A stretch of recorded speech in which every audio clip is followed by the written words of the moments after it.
Hello friends, कैसे हैं? तो आप लोग, उम्मीद है कि आप बहुत ही मस्त और स्वस्थ होंगे और आशा है कि आप अपना पढ़ाई में मन लगा रहे होंगे। तो जैसे कि आपको पता है कि हम आपका छोटा सा एक दोस्त और मेरा नाम से एक यूट्यूब चैनल चलता है जिसका नाम है अमन एकेडमी, और इस पर हम आपको 12th और 10th के हिंदी और इंग्लिश पढ़ाते हैं। तो दोस्तों, आज इंटर का जो 12th भाग 2 जो है, उसमें जो दिगंत नाम का एक किताब है, उसमें एक चैप्टर है और उस चैप्टर में का नाम है उसने कहा था। उसने कहा था अभी फिलहाल हम आपको पढ़ा रहे थे, और उसने कहा था थोड़ा सा लंबा कहानी है, इसलिए हम आपको 3-4 भागों में बांटकर पढ़ा रहे हैं, जिसमें से हम पहला पार्ट पढ़ा चुके हैं, दूसरा पार्ट भी पढ़ा चुके हैं। आज उसने कहा था चैप्टर का पार्ट है तीसरा, यानी कि तीसरा वीडियो ये मेरा है। अगर आप तक 2 वीडियो नहीं देखे होंगे उसने कहा था तो पहले आप जाइए और 2 वीडियो सबसे पहले आप देख लीजिएगा, और वो 2 वीडियो देखने के बाद आप इस तीसरा वीडियो को देखिएगा तो आपके लिए बहुत ही अच्छा होगा। हम प्रयास करते हैं कि आपको इस तरह से समझा दे जिसमें से आपको कोई दिक्कत नहीं रहे, कोई परेशानियां नहीं रहे, और जो भी चैप्टर पढ़ाते हैं हम आपका उसका ऑब्जेक्टिव, सब्जेक्टिव और थ्योरी सब कुछ लेकर आते हैं। तो आज हम लेकर आ गए हैं। इससे पहले बहुत सारा इसके बारे में, चैप्टर के बारे में बता रखे हैं। आप मेरा पहला दूसरा वीडियो देख लीजिएगा, उसमें आपको मिल जाएगा।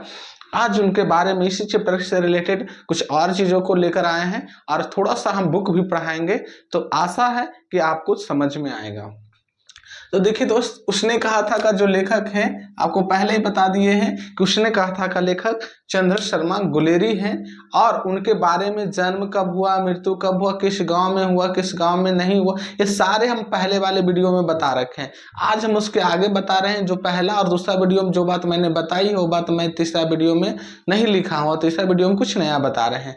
तो हम जानते हैं चंद्र शर्मा गुलेरी की कुछ वृत्तियां के बारे में, जो यहाँ नीचे लिखा हुआ है। सबसे पहले देखिएगा, 1904 में जयपुर दरबार की ओर से खिचड़ी के नाबालिग राजा के अभिभावक बनकर मेयो कॉलेज अजमेर गए थे। याद रखिएगा, ऑब्जेक्टिव में यही सब आपको पूछा जाता है और यही सब काम आता है। कह रहा है कि 1904 ईस्वी में जयपुर दरबार की ओर से खेतड़ी के नाबालिग राजा के अभिभावक बनकर मेयो कॉलेज कहाँ गए थे? अजमेर गए थे। अभिभावक मतलब समझ रहे हैं, जिसे कि हम किसी गार्जियन बनकर स्कूल जाते हैं, कॉलेज जाते हैं, उसी तरह ये खेतड़ी के नाबालिग राजा के अभिभावक बनकर गए थे। कब? 1904 में। आगे चलते हैं। BHU में प्रचार विभाग के कार्यवाहक प्राचार्य थे। देखिए, BHU बनारस हिंदू यूनिवर्सिटी, इसमें आपको बताया गया है कि BHU के प्रचार विभाग के कार्यवाहक प्राचार्य भी रहे हैं, और महेंद्र चंद्र नंदी पीठ के प्रोफेसर भी रहे हैं। कौन? तो चंद्र शर्मा गुलेरी जी।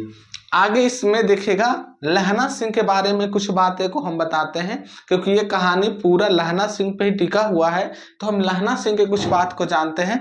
लहना सिंह के बारे में जानते हैं कि लहना सिंह के गांव का नाम है मांझे। लहना सिंह का गांव का नाम क्या है? मांझे। और वो जो लड़की थी, उस लड़की के गांव का नाम क्या था? मगरे। ऑब्जेक्टिव में याद रखिएगा।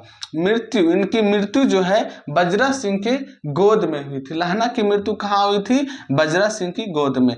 आगे याद रखिएगा, जर्मन पलटन को मार गिराया था। लहना सिंह ने किसे मार गिराया था? तो लहना सिंह ने जर्मन पलटन को मार गिराया था। लहना सिंह किसे मार गिराया था जी? तो लहना सिंह जर्मन पलटन को मार गिराया था।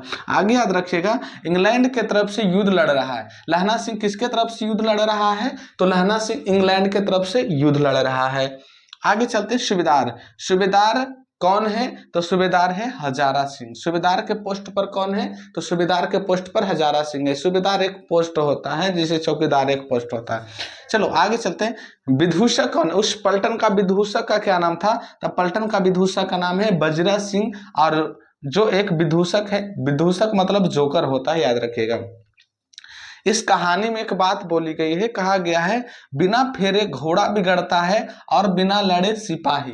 याद रखिएगा, जब भी पूछा जाए बिना फेरे घोड़ा बिगड़ता है और बिना लड़े सिपाही किस पाठ में बताया गया है? तो उसने कहा था में। और देखिएगा, याद रखिएगा, लुधियाना से अधिक ठंड अमृतसर में थी। लुधियाना से अधिक ठंड कहाँ थी जी? अमृतसर में थी। नेक्स्ट में याद रखिएगा, लहना सिंह के अनुसार जाड़ा मौत है और निमोनिया है। देखिए, याद रखिएगा, यहाँ पर पूछा जाता किसने कहा था जाड़ा मौत है और निमोनिया है, तो लहना सिंह ने। लहना सिंह के अनुसार जाड़ा मौत है और निमोनिया से मरने वाले एक मुरब्बे नहीं मिला करते, ऐसा इन्होंने कहा था लहना सिंह ने। और आगे चलते हैं, कुछ बात लिखा गया है इसी चैप्टर से रिलेटेड है।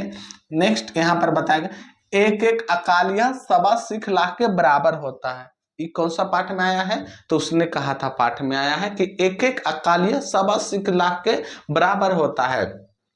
नेक्स्ट में है, मृत्यु के कुछ समय पहले स्मृतियां साफ हो जाती है, यानी कि जब कोई मरने वाला रहता है तो उसके सारे अच्छे और बुरे कर्मों एक साथ दिखने लगता है। तो ये बात किस पाठ में आई है, तो उसने कहा था में आया। नेक्स्ट में है, निमोनिया से मरने वाले एक मुरब्बे नहीं मिला करते, ये भी बात किस पाठ में आई है, तो उसने कहा था में आया है।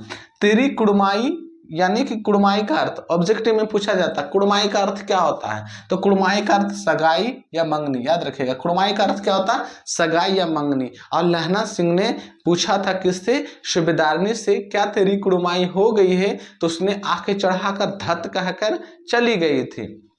ये कहानी में हम पहले ही बता रखे हैं। आगे याद रखिएगा, भारतीय सिपाहियों का संघर्ष जर्मनी के सिपाहियों के साथ था। भारतीय सिपाहियों का संघर्ष किसके साथ था, जर्मनी के सिपाहियों के साथ, यानी कि जो लहना सिंह लड़ रहा था उसका अगला दुश्मन कौन था, तो जर्मनी का था। चलो आगे चलते हैं। फिरंगी मैम कहती है, फिरंगी मैम क्या कहती है, तो देखो फिरंगी मैम एक बात बोलती है। फिरंगी मैम कहती थी, देखिए यहाँ तीर का निशान देखा मैं लिख दिया, यानी कि नीचे कहती है कि राजा बुरा मान गया, अब हमारे मुल्क के लिए नहीं लड़ेगा। हम चैप्टर में जिससे पढ़ाए थे तो बताए हैं कि जब कह रहा है कि फिरंगी मैम के बाग में सब छुट्टी मनाने जब सैनिक जाते हैं तो एक फिरंगी नाम की एक महिला है, वो सिगरेट पीती है और लहना सिंह को भी सिगरेट देती है। जब नहीं लेते हैं ये लहना सिंह, तो वो कहती है फिरंगी मैम कि मेरे राजा बुरा मान गया है, अब मेरे मुल्क के लिए नहीं लड़ेगा। जबकि लहना सिंह का कहना है कि हम लोग सिख हैं और सिख वाले किसका सेवन नहीं करते, तो तंबाकू का सेवन नहीं करते हैं। चलो आगे चलते हैं। अमृतसर में 25 जल जले थे। ऑब्जेक्टिव में जहां कहीं से आएगा आप आसानी से बना पाएंगे। हम पूरे बातों को हम लिख देते हैं आपको, ताकि आपको चैप्टर में कहीं खोजने की जरूरत ही ना हो। अमृतसर में कितने जल जले थे जी, तो अमृतसर में 25 जल जले थे। फिरंगी मैम के बाग में मखमल की तरह घास था। फिरंगी मैम के बाग में किसके तरह घास था, तो मखमल की तरह घास था। आगे याद रखेगा, बजरा सिंह एक गाना गाया था, तो बजरा सिंह एक गाना गाया था। उस गाना का पूरा तो आपको किताब में लिखा, लेकिन स्टार्टिंग पॉइंट में था, दिल्ली शहर से पिसौरे नु जा दिए, दिल्ली शहर से पिसौरे नु जा दिए, इस टाइप से करके गाना था। और आप याद रखिएगा, ये बजरा सिंह ने गाया था। किसने गाया था, बजरा सिंह ने। और यहाँ तक आपको चैप्टर भी हम पढ़ा रखे थे। आप अपने किताब में दिगंत भाग 2 का जो है उसका चैप्टर नंबर 2 जो है, जिसका नाम है उसने कहा था, आप खोज के देखिएगा, एक गाना लिखा हुआ है, दिल्ली शहर ते पिसौरे नु जा दिए। उसके बाद हम किताब में पढ़ा देते कुछ पॉइंटों को, फिर आगे वीडियो में और आगे पढ़ाएंगे। आगे लिखी गई है तीसरा लाइन में, ये देख लीजिएगा, बुक लाइन भी देख लीजिएगा, 1 लाइन 2 लाइन 3 लाइन दिया हो रहा है, तो उसका तीसरा लाइन में लिखा हुआ है, दोपहर रात गई, अंधेरा है, सन्नाटा हुआ है। बोधा सिंह खाली बिस्किटों के 3 टीनों पर अपने दोनों कंबल बिछाकर लहना सिंह के 2 कम्बल और एक बरानकोट ओढ़कर सो रहा था। लहना सिंह पहरे पर खड़ा हुआ है, एक आखाई के मुंह पर है और एक बोधा सिंह के दुबले शरीर पर। बोधा सिंह कहरा रहा है, क्यों बोधा भाई, क्या है, पानी पिला दो, बोधा कहता है। तो फिर लहना ने कटोरा उसके मुंह से लगाकर पूछा, कहो कैसे हो, पानी पीकर बोधा बोला, कंपनी छूट रही है, रोम रोम में तार दौड़ रहे हैं, दांत बज रहे हैं। अच्छा मेरी जर्सी पहन लो, और तुम मेरे पास सिगड़ी है और मुझे गर्मी लगती है, पसीना आ रहा है ना, मैं नहीं पहनता, 4 दिन से तुम मेरे लिए, हाँ यदि आई मेरे पास दूसरी गर्म जर्सी है, आज सवेरे ही आई है, बिलालत से मेमे बुन बुन कर भेज रही है, गुरु उनका भला करे। यो कहकर लहना अपना कोट उतारकर जर्सी उतारने लगता है। सच कहते हो और नहीं नहीं झूठ, यो कहकर नहीं करते बोधा को उसने जबरदस्ती जर्सी पहना दी और आप खाकी कोट जीन का कुर्ता भर पहनकर पहरे पर आ खड़ा हुआ। मैम की जस्सी की कथा केवल कथा थी। यहाँ तक में बताया गया है कि बोधा सिंह का तबीयत काफी ही खराब है और एकदम ठंड के मार से एकदम कांप रहा है। और लहना सिंह देख रहा है कि बोधा का तबीयत खराब है और लहना सिंह पूरा देखभाल उसका कर रहा है। बोधा का पूरा देखभाल कौन कर रहा है? तो बोधा का पूरा देखभाल लहना सिंह कर रहा है। वो अपने जैकेट कोट निकाल कर उसको दे देता है, बोलता भाई तुम पहन लो, क्योंकि तुम्हें तो ठंड लग रही है ना, हमें तो गर्मी लग रही है, हमें इसकी जरूरत नहीं है। और ऐसे भी मेरे पास जर्सी है, जर्सी का मतलब बोर्सी जो आग तापते हैं ठंड के मौसम में। यानी कि पूरी ख्याल रख रहा है लहना सिंह। किसका? बोधा सिंह का। किसका ख्याल रख रहा? बोधा सिंह का। और आपको पहले ही बताएं कि जो जो हम पॉइंट पढ़ाते जाएंगे उसमें जो भी ऑब्जेक्टिव निकलेगा हम साथ ही साथ बताते चलेंगे। आगे लिखा गया है, आगे कह रहा है, आधा घंटा बीता, इतने में खाई के मुंह से आवाज आई, सूबेदार हजारा। कौन? लपटन साहब। हुकुम हुजूर कहकर सूबेदार तनकर फौज सलाम करके सामने हुआ। देखो इसी दम धावा करना होगा। मील भर की दूरी पर पूरब के कोने में एक जर्मनी खाई, उसमें से 50 से ज्यादा जर्मन नहीं है। इन पेड़ों के नीचे नीचे 2 खेत काटकर रास्ता है, 3-4 घुमाव है, जहां मोड़ है वहां 15 जवान खड़ कर आया हूं। तुम यहाँ 10 आदमी छोड़कर सबको साथ ले उनसे जा मिलो, खंदक छीनकर वही, जब तक दूसरा हुक्म ना मिले डटे रहो, हम यहाँ रह रहे हैं, जो हुक्म हो। अब देखिएगा यहाँ पर, अब लगता है जर्मनी के जो सैनिक है वो हमला करने वाले हैं और आपस में सब सतर्क हो रहे हैं। यहाँ तक में कुछ ऑब्जेक्टिव बनता है, उस ऑब्जेक्टिव को हम आपको एक बार फिर से बता देते हैं। यहाँ तक में जो पढ़ा है ऑब्जेक्टिव बनता है कि बोधा सिंह क्या ओढ़कर सो रहा है। बोधा सिंह क्या ओढ़कर सो रहा है? तो याद रखिएगा, लहना के 2 कंबल और बरान कोट। बोधा सिंह को ठंड लगी है और वो लहना सिंह के 2 कंबल और एक बरान कोट ओढ़कर सो रहा है। आगे है, लहना सिंह पहरे पर खड़ा हुआ क्या देख रहा था? तो याद रखिएगा ऑब्जेक्टिव में, लहना सिंह जो है बोधा का मुंह और दुबला शरीर देख रहा था। लहना सिंह देख रहा था कि बोधा कितना दुबला पतला है, उसका मुंह ही देख रहा था। तीसरा क्वेश्चन यहाँ पर बनता है ऑब्जेक्टिव में, बोधा सिंह क्यों कहरा रहा था? आंसर होगा बोधा सिंह क्यों कहरा रहा था भाई? तो ये पानी पीने के लिए। ऑब्जेक्टिव याद रखिएगा। आगे का ऑब्जेक्टिव बनता है, पानी पीने के बाद बोधा सिंह को क्या हुआ था? आंसर याद रखिएगा, कंपनी छूट रही थी और दांत बज रहे थे पानी पीने के बाद। 5वां ऑब्जेक्टिव बनता है, लहना सिंह ने अपने गर्म कपड़े किसको पहना दिए? तो आंसर होगा बोधा सिंह का। मेरे दोस्त, जो भी हम चैप्टर पढ़ाते हैं तो हम एक लाइन पढ़ाते हैं, उसके बाद वहां तक में जो भी ऑब्जेक्टिव बनता है हम सारे के सारे ऑब्जेक्टिव बताते जाते हैं ताकि आपको आसानी हो सके। आगे लिखा है, जो हुक्म जो बोला था उसके आगे है, चुपचाप सब तैयार हो गए, बोधा भी कमल उतार कर चलने लगा। तब लहना सिंह ने उसे रोका। लहना को आगे हुआ तो बोधा के बाद बाप सूबेदार ने उंगली से बोधा की ओर इशारा किया। लहना सिंह समझदार चुप हो गए। पीछे 10 आदमी कौन रहे? इस पर बड़ी हुज्जत हुई, कोई रहना ना चाहता था। समझा बुझाकर सूबेदार ने मार्च किया। लेफ्टिनेंट साहब लहना की सिगड़ी के पास मुंह फेर कर खड़े हो गए और जेब से सिगरेट निकालकर सुलगाने लगे।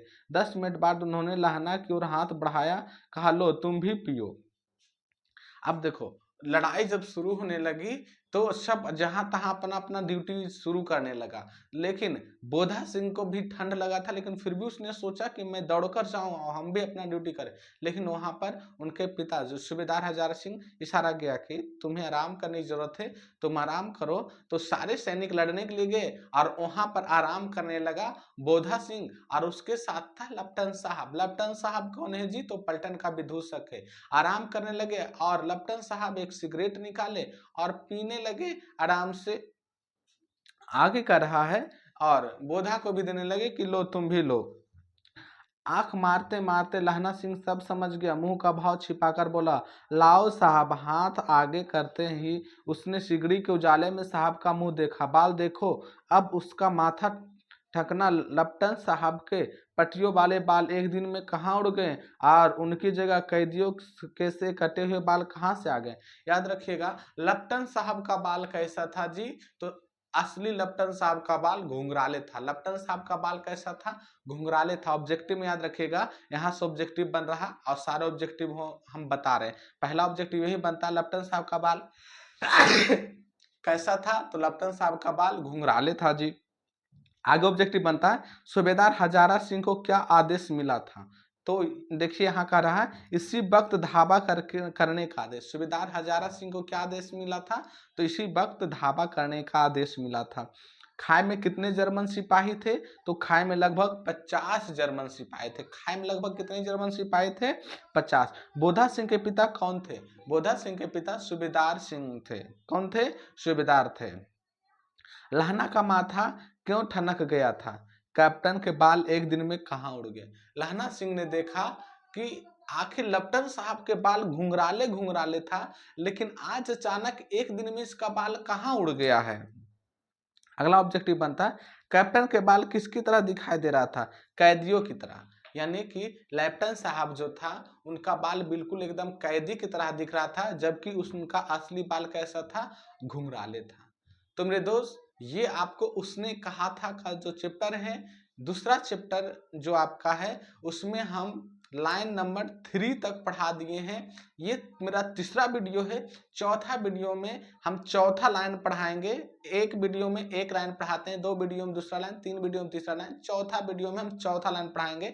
आप अपने किताब में देख लीजिएगा चौथा लाइन कहाँ से। अगर आपको ऑब्जेक्टिव या सब्जेक्टिव में कोई परेशानी हो रही होगी तो आप मेरे सारे वीडियो के शुरू से अंत तक देखते रहिएगा। उम्मीद है कि आपको एक भी ऑब्जेक्टिव नहीं छूटेगा, एक भी सब्जेक्टिव नहीं छूटेगा, वो चाहे जिस किताब से हो। केवल आप हमारे वीडियो पर बने रहिए। कभी कभी हमारे वीडियो की क्वालिटी थोड़ा खराब हो जाती है, क्योंकि मेरे पास अभी उतना कोई खास साधन नहीं है, तो इसके लिए मैं क्षमा चाहता हूं। और आप जुड़े रहिएगा। मैं आपको आशा नहीं, बहुत विश्वास के साथ कहता हूं कि आपको बोर्ड में बहुत अच्छा से अच्छा अगर नंबर लाना है तो आप ये मेरा फ्री वाला यूट्यूब चैनल देखते रहिए, ताकि आपको कहीं परेशानी ना हो। और अगर आपको कोई परेशानी हो तो आप कमेंट बॉक्स में जरूर लिखिएगा। तब तक के लिए जय हिंद।